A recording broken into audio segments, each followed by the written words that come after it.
Hermanos, yo quiero hacerles una pequeña, breve aclaración. Ahí el título del sermón es un bautismo especial. Pero los textos están solo dos versículos, pero yo voy a retomar 3 versículos antes. Y esto yo lo quise hacer de manera intencional. Y no porque no tengan importancia, sino yo quiero que en esta mañana nos podamos enfocar en este bautismo especial. Pero es importante que nosotros podamos ver lo que Lucas registra. Y vamos a ver que Lucas registra detalles que otros autores de los otros evangelios no registran. Y él tiene un propósito y un porqué para esto. Entonces, hermanos, les voy a pedir que por favor abran sus Biblias en el capítulo 3 del Evangelio de San Lucas. Y vamos a leer los 3 primeros versículos, el 18, 19 y 20. Y luego vamos a continuar con la lectura. ¿Ve? ¿Alguien que necesite Biblia? ¿Alguien? ¿Hermana? ¿No? Una Biblia. Nada la tiene en la cabeza. A ver, entonces, hermanos, versículo 18 dice: con estas y otras muchas exhortaciones anunciaba las buenas nuevas al pueblo. Entonces Herodes, el tetrarca, siendo reprendido por Juan a causa de Herodías, mujer de Felipe su hermano, y de todas las maldades que Herodes había hecho, sobre todas ellas añadió además esta: encerró a Juan en la cárcel. Amén. Entonces, hermanos, nosotros, si bien nos acordamos hace 15 días que fue nuestra última prédica al respecto, recordemos que estamos viendo el libro del Evangelio según San Lucas y lo estamos viendo en forma exegética, por decirlo así, verso a verso, viendo qué es lo que la palabra del Señor nos muestra en esto y cómo lo aplicamos a nuestras vidas. Ahora, en este relato hay algo de inconsistencia, por decirlo así, pero definitivamente no es así. La pregunta surge en el hecho de que ¿por qué Lucas registra el encarcelamiento de Juan el Bautista antes de registrar el bautismo? ¿Por qué? Este es un orden de eventos un poco extraño. Y más aún así, si consideramos las palabras del mismo Lucas, cuando él se presenta en el capítulo 1, versículo 3, dice: me ha parecido a mí también, dice, después de haber investigado con diligencia todas las cosas desde su origen, escribírtelas por orden, dice, oh excelentísimo Teófilo. Ese era el propósito. Entonces él dice: yo me he propuesto escribirte todo lo que ha pasado con la vida de Jesús en orden. Pero cuando nosotros pensamos en esto, como que está yendo en desorden. ¿Qué está pasando? O sea, ¿cuál era el objetivo de Lucas? Eso es lo que vamos a ver brevemente en esta mañana. La respuesta parece ser que Lucas quiere enfatizar la ruptura entre el ministerio de Juan, el final del ministerio de Juan, y el principio del ministerio de Jesús. El versículo 15 muestra que algunas personas pensaron que Juan podía ser el Mesías. Ellos se preguntaban dentro de sí, decían: ¿será este el Mesías prometido? Porque la predicación que estaba haciendo Juan el Bautista era una predicación totalmente diferente a lo que habían escuchado ellos. Otros podían pensar tal vez que Jesús era uno de los discípulos más de Juan. Para Lucas era importante que quedara claro en la mente de cada uno de los presentes en ese momento, de los que escucharan esto en lo posterior, el tremendo cambio que había entre Jesús y Juan el Bautista, el tremendo cambio en la historia de redención. Juan había cumplido su labor. Recuerden que Juan, habíamos dicho que Juan, y la escritura lo dice, él era el heraldo, por decirlo así. Él era quien iba a preparar el camino de la llegada del Rey de Reyes, de Jesús, del Mesías. Entonces, esta era la labor. Además, Lucas más adelante pone como el final del ministerio propio y el principio del ministerio de Jesús. En Lucas 16:16 dice: la ley, y esto es importante, dice, la ley y los profetas eran hasta Juan. Dice, desde entonces se predica el evangelio del reino. Y esto lo registra el mismo Lucas. Y era importante que pudiéramos hacer este quiebre, que Lucas pudiera hacer este quiebre para que saliera de escena, por decirlo así, Juan, y entrara en escena quien era realmente importante. Hay una ruptura entre el periodo de la ley y de los profetas y el periodo de la predicación del reino por parte de Jesús. En Lucas 7, 26 al 28, Jesús dice que Juan era un profeta, y más que un profeta, era el preparador de su camino. Dice, os digo que entre los nacidos de mujer, ninguno es mayor que Juan. Sin embargo, el más pequeño en el reino de Dios es mayor que él. ¿Qué está diciendo? Juan, un gran profeta, pero ahora había llegado alguien infinitamente más grande, nuestro Señor Jesús. Él había cumplido un propósito por el cual él había sido enviado. Recordemos que palabra de Dios, el mismo Lucas registra, palabra de Dios vino a Juan el Bautista y él comenzó a predicar el evangelio, comenzó a predicar el arrepentimiento. Ahora, en la mente de Lucas había esta ruptura que acabo de decirles, y este orden extraño en su narración tiene sentido.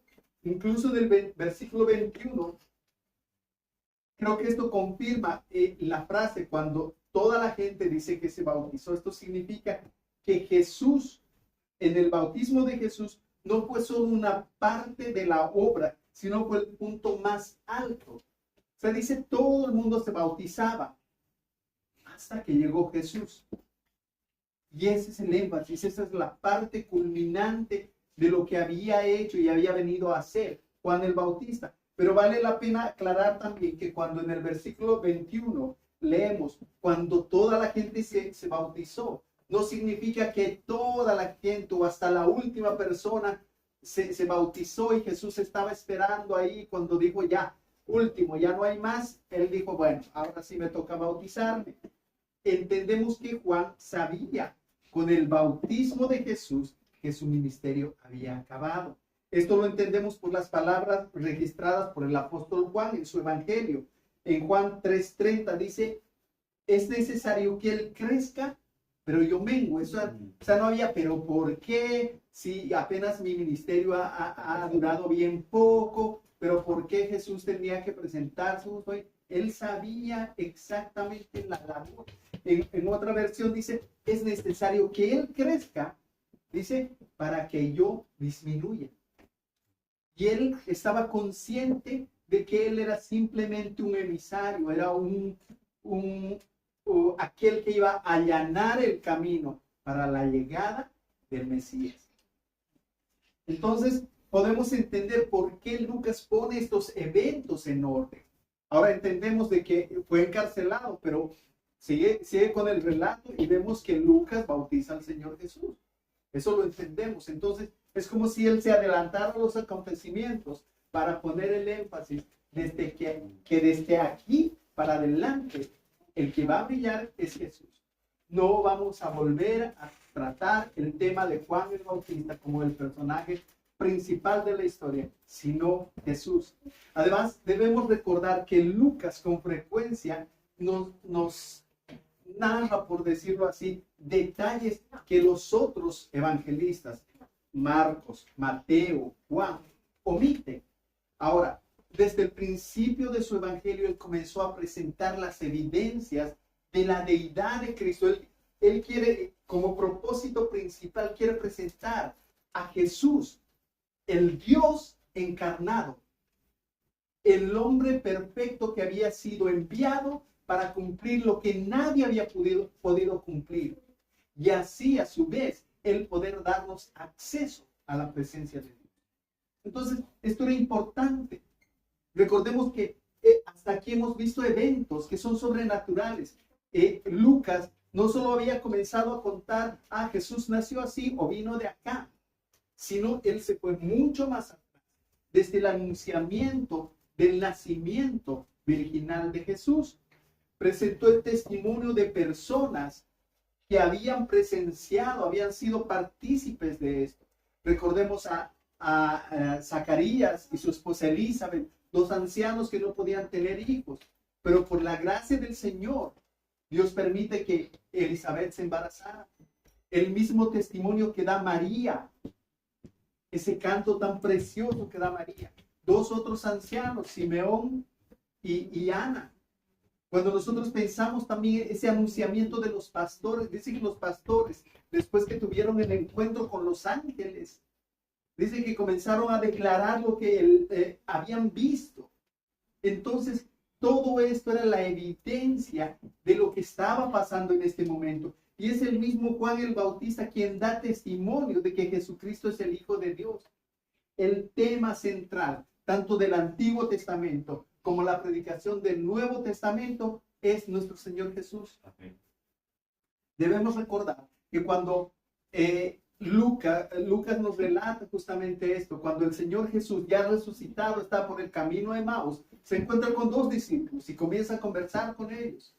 Y llega un punto en el que les dice, ¿cómo no van a entender que todas las escrituras hablan de mí?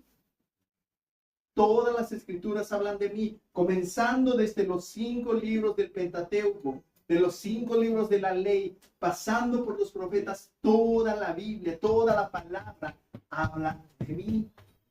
La Biblia en particular y específicamente los evangelios están plagadas de testimonios de la deidad de Dios. Nosotros podemos ver la Biblia como el todo, como el conjunto de libros que presentan una sola historia. Podemos ver, a veces nos distraemos con, Moisés, la fe de David, Abraham, esto y el otro, pero es una sola historia contada desde diferentes perspectivas. Dios enviando a su Hijo, prometiendo a su Hijo, prometiendo salvación para esta humanidad perdida. Entonces, hermanos, el mismo Señor Jesús dio evidencia de ello. Si nosotros recordamos cuando Él tiene el encuentro con la mujer samaritana y le declara todo lo que ella había hecho, Jesús dice lo siguiente, le dijo a la mujer, sé que ha de venir el Mesías llamado el Cristo. Cuando Él venga nos declarará todas las cosas. Y el siguiente versículo, el Señor Jesús dice algo que es impresionante. Dice, Jesús le dijo, yo soy el que habla contigo. De ese que tú estás hablando, a ese que el mundo está esperando. Ese soy yo. Dice que ella regresó a su aldea. Más adelante podemos leer que ella regresó a su aldea. Dice, entonces la mujer dejó su cántaro y fue a la ciudad y dijo a los hombres, venid, ved a un hombre que me ha dicho todo cuanto he hecho. ¿No será este el Cristo? La mujer todavía no había entendido, pero por el testimonio, como resultado de ese testimonio, dice que muchos de los samaritanos de aquella ciudad creyeron en él por la palabra de la mujer que daba testimonio diciendo, me dijo todo lo que ha hecho, todo lo que yo he hecho. Hermanos, el Señor Jesús fue claro del testimonio que él comenzó a predicar. Él se presentó como el Hijo de Dios. Y hay un relato que a mí me llama la atención. Cuando nosotros vemos en el libro de Juan, cuando el Señor Jesús está hablando y está diciendo, yo soy el buen pastor, mis ovejas oyen mi voz. ¿Qué pasa? Los fariseos salen y le dicen, dinos la verdad, o sea, deja de darte vueltas. Dinos si tú eres el Cristo. El Señor Jesús les dice, se los he dicho tantas veces, ha habido tanta evidencia de que yo soy ese, pero ustedes no lo entienden y no lo van a entender porque no son mis ovejas. Hermanos, la evidencia está ahí. El llamamiento excepcional de Natanael, por ejemplo, cuando nosotros pensamos en eso, él después de la evidencia y después de todo lo que él le dice rabí, le dice maestro, tú eres el Hijo de Dios, tú eres el Rey de Israel. Y él puede reconocer en esas palabras esto. porque Dios tenía un propósito en la vida de Natanael, porque Dios tenía un propósito en la mujer samaritana, que no sabemos su nombre, porque no es importante realmente. Pero realmente Dios se revela a quien quiere revelarse. Ahora, hermanos, nosotros vemos las escrituras, vemos los 4 evangelios y vemos a Jesús haciendo milagros constantemente. Y esos milagros atestiguaban quién era Él. En Juan 5:36 dice, Jesús dijo a Jesús que se oponían a Él, que le dijo, las obras que el Padre me dio para que cumpliese, las mismas obras que yo hago, dice, dan testimonio de mí, que el Padre me ha enviado. ¿Qué es lo que estaba diciendo? Todo lo que yo estoy haciendo, esto es el testimonio tan claro de quién soy yo. Ustedes me acusan de que yo digo ser el Hijo de Dios, pero no solo lo digo con mi boca, mis actos, las cosas que yo estoy haciendo, evidencian quién es mi Padre. Eso es lo que está diciendo el Señor Jesús. Entonces, hermanos, nosotros nos podemos dar cuenta que a través de las Escrituras hay evidencias irrefutables de que Jesús es el Hijo de Dios. Hombres, mujeres que tuvieron contacto en su tiempo con Él, pudieron atestiguar esto, pero no todos creyeron. Por ejemplo, en respuesta a la pregunta del Señor, dijo, ¿quién ustedes dicen que soy yo? Apresuradamente Pedro se levantó y le dijo, Señor, tú eres el Cristo, el Hijo del Dios viviente. A veces nosotros vemos a Pedro como ese acelerado y todo, pero fue el único que se levantó y dijo con una convicción tan clara, tú eres el Hijo del Dios viviente. El Señor Jesús le respondió, porque esto no te lo reveló sangre ni carne, sino mi Padre que está allá en los cielos. Y hasta que Dios no se revele a nosotros a través del Espíritu Santo, nosotros podemos tener la información de quién es Dios, de lo que ha hecho Jesús en la cruz, de qué significa la salvación. Pero realmente no tener esa convicción de cambio en nuestro corazón. Y es por eso que esta mañana hablaba el hermano Daniel justamente de esto, de los decretos de Dios, y que Dios en su misericordia ha tenido misericordia de algunos de nosotros, que hemos podido escuchar y entender el Evangelio realmente como es. Porque entendemos, y yo siempre digo, mucha gente ha escuchado este mismo Evangelio, mucha gente ha sido expuesta a este Evangelio, a esta predicación. Pero mucha de esa gente no tiene el más mínimo interés. Dicen que creen en Dios, pero sus obras demuestran todo lo contrario. Hermanos, Jesús nos dio un mandato a que nosotros predicáramos el Evangelio, que fuéramos testigos. Les dijo a sus discípulos, y me seréis testigos en Judea, en Samaria y hasta lo último de la tierra.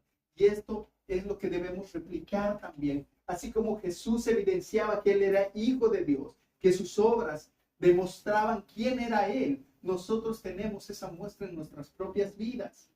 El libro de los Hechos registra cómo los apóstoles hicieron exactamente esto.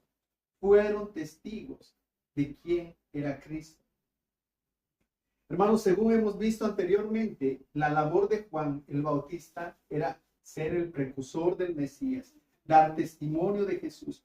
Juan vino por testimonio para que diese testimonio de la luz, dice Juan 1:7. Juan dio testimonio de él y clamó diciendo, este es de quien yo decía, el que viene después de mí es antes de mí, porque era primero que yo. Eran las evidencias de ese Dios amoroso y maravilloso, viniendo a este mundo a pagar por los pecados. Las palabras de Juan dicen, si nosotros nos vamos al libro de Mateo, dice, he aquí el Cordero de Dios que quita el pecado del mundo. Y yo le vi y he dado testimonio de que este es el Hijo de Dios. Entonces, como dijimos, estos versículos marcan la transición final de la historia de Juan el Bautista hacia la historia de Jesús. Todo hasta este punto ha sentado las bases para el ministerio de Jesús. Y recordemos que el bautismo, que es lo que estamos viendo ahora, lo que vamos a ver ahora, es el inicio del ministerio público de Jesús. Versículos 21 y 22 dice, aconteció que cuando Jesús, o cuando todo el pueblo se bautizaba, también Jesús fue bautizado. Y orando, el cielo se abrió y descendió el Espíritu Santo sobre él en forma corporal, como paloma. Y vino una voz del cielo que decía, tú eres hijo amado, en ti tengo complacencia. Entonces, hermanos, el ministerio de Jesús será el tema de enfoque del resto del Evangelio de Lucas. Nosotros vamos a leer y vamos a continuar hasta el final el Evangelio de Lucas, pero vamos a ver como la centralidad de lo que Él quiere decirnos, de lo que Él quiere mostrarnos y que podamos entender. Con este bautismo, Él estaba iniciando su ministerio. Este pasaje también es uno de los textos que nos muestran de una manera maravillosa la Trinidad expresada en estos dos versículos. Mientras el Padre habla, dice que el Espíritu descendía sobre el Hijo y Jesús era bautizado. La Trinidad, que la Trinidad aparezca simultáneamente, refuta una de las herejías más conocidas de este tiempo, pero que no es de este tiempo simplemente, y esto viene de antes, mucho antes. Los unitarios, aquellos que dicen que muchas veces solamente hay Jesús, que muchas veces se presenta como el Padre, otras veces se presenta como el Espíritu Santo y otras veces Jesús. Pero Jesús es Jesús, nada más que eso.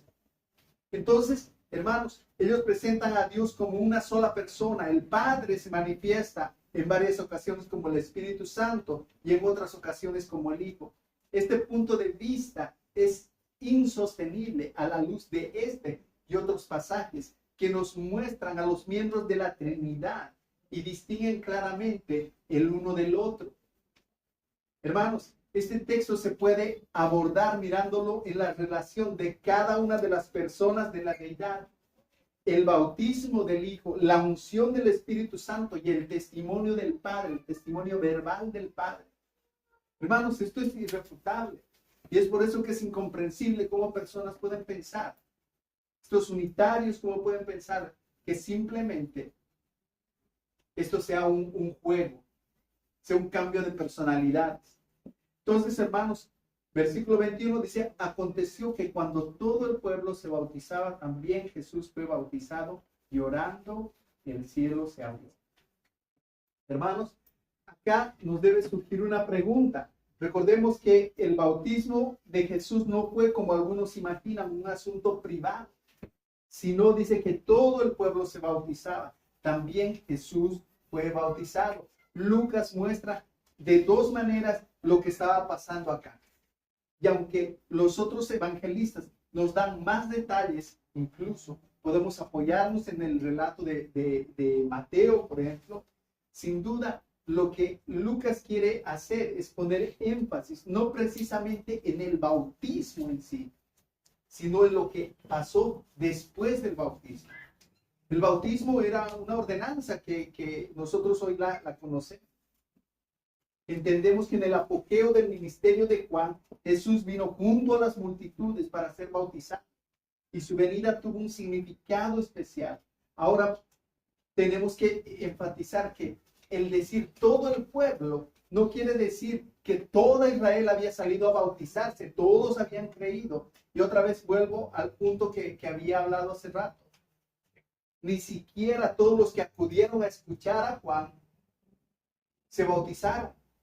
No todos los que habían oído el mensaje de Juan se habían arrepentido.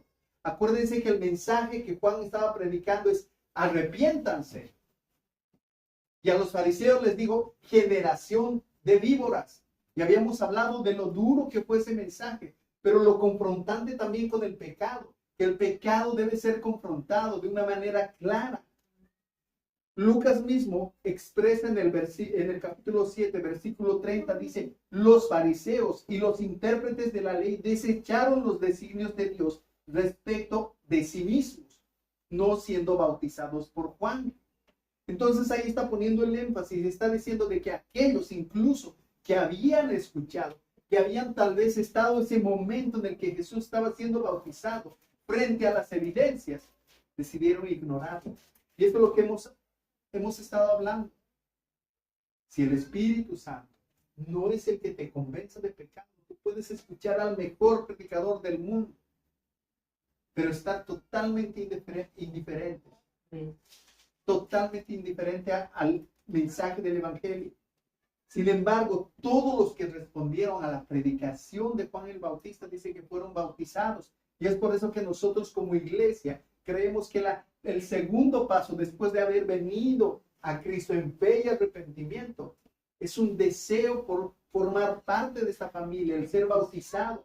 Es una muestra pública para nosotros hoy en día, es una muestra pública de lo que yo ya he confesado en mi corazón.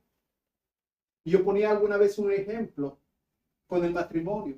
Yo me he casado con mi esposa, no para enamorarme después. Eso ha tenido que venir antes